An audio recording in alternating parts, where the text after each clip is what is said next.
Nice solid toe kick right on the end of the toe, and no pain. I think there's just enough rubber. So that's the first 7 miles on these shoes, and it's a pretty warm day in the upper 70s and sunny. My feet are warm, but they're definitely not sweaty and damp, which is great. The shoes are very comfortable, light. The only potential issue is the very slightest bit of rubbing on the outside of my heel. It's minor, I could just barely feel it, but it's probably related to the minimal padding in the heel of these shoes. Rock kicks are so-so, moderately protective, but not amazingly protective toe box. It is fairly lightweight on purpose. Almost no padding in the lower portion on the back of the heel. Most of the padding is in the upper portion of the heel, but so far it hasn't caused a problem. It might end up causing a hot spot on the back of my heel, or continuing a hot spot on the back of my heel for really long runs. I can definitely feel the ground moderately well, which has its advantages, but also you can feel the roots maybe a bit too much, and also the lugs. If you hit a flat surface, you can definitely feel the distinct lugs, not painfully, but you can tell that they're there. So this is my first run in these shoes in the rain. We'll see how they work. About 10 minutes in, and I can definitely feel the water soaking through the top of my shoes, which is to be expected. It's only water resistant, not waterproof. 15 or 20 minutes in, my shoes are completely soaking wet after a couple puddles, but they're lightweight enough that they're not too heavy, even soaking wet. They're still very comfortable. After an hour of wet running, my feet are still very comfortable, so no problem so far.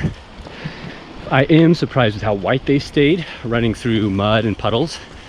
I think a good portion of that's because I'm splashing in puddles and cleaning them off, but also there must be some sort of DWR coating on the nylon upper.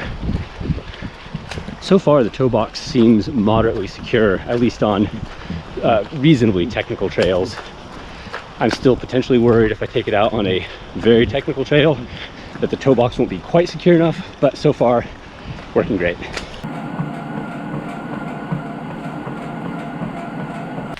These new shoes definitely have a bit less arch support than the Cloudventures, but so far it's not a problem.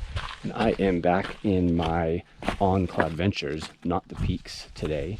I'm very familiar with them, comfortable with them, and they're very broken in. I wanted them for this long day, but switching back out of the Cloudventure Peaks into the Cloudventures, you definitely notice the difference in padding. These are holding up great so far, but it's very clear there's not as much protection as the on Cloudventures. And my feet feel just a little bit less secure.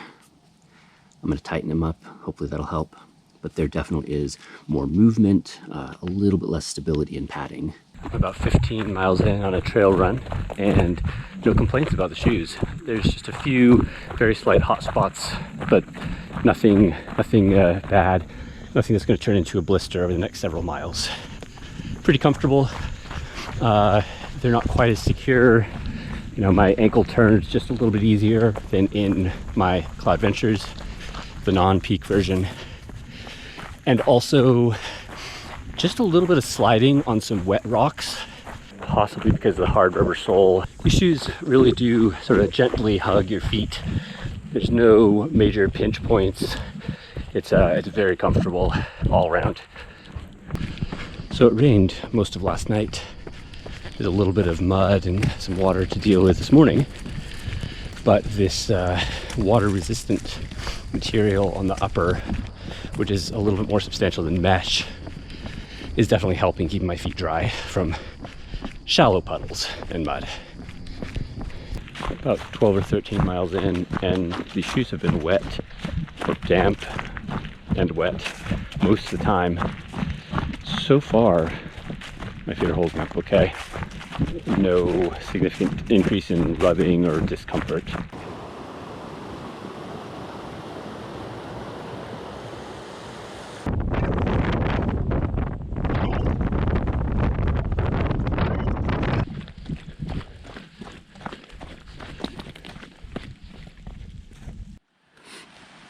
I did catch my toe on a root. It looks like I tore through this top layer.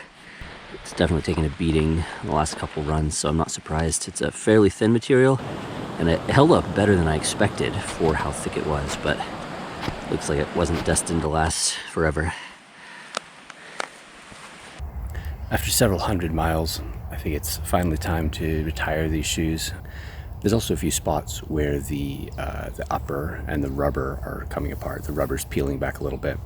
And a few small areas where the sole is actually worn through the first outer layer of plastic. The interior, the sock and the sock lining are holding up pretty well. There are a few spots right around the heel, on the back of the heel, and around the ankle that are a bit worn out. But other than that, the inner is holding up really well, and it's still very comfortable. Overall, I'm really happy with these shoes. Very light, very comfortable. The ankle rubbing was not a problem as long as I had at least one layer of socks between my foot and the ankle. If I didn't have any, there was a little bit of rubbing, but other than that, shoes are very comfortable, very light. They go on and off very easily, and there's a lot of flexibility in the toe box, so quite comfortable. They didn't last quite as long as some of the previous shoes I've had, but I think that's because they're built really lightweight. For anything moderately technical, I think they're great shoes. But in general, I think I like just a tiny bit more support. But even for significantly technical trails, they worked quite well.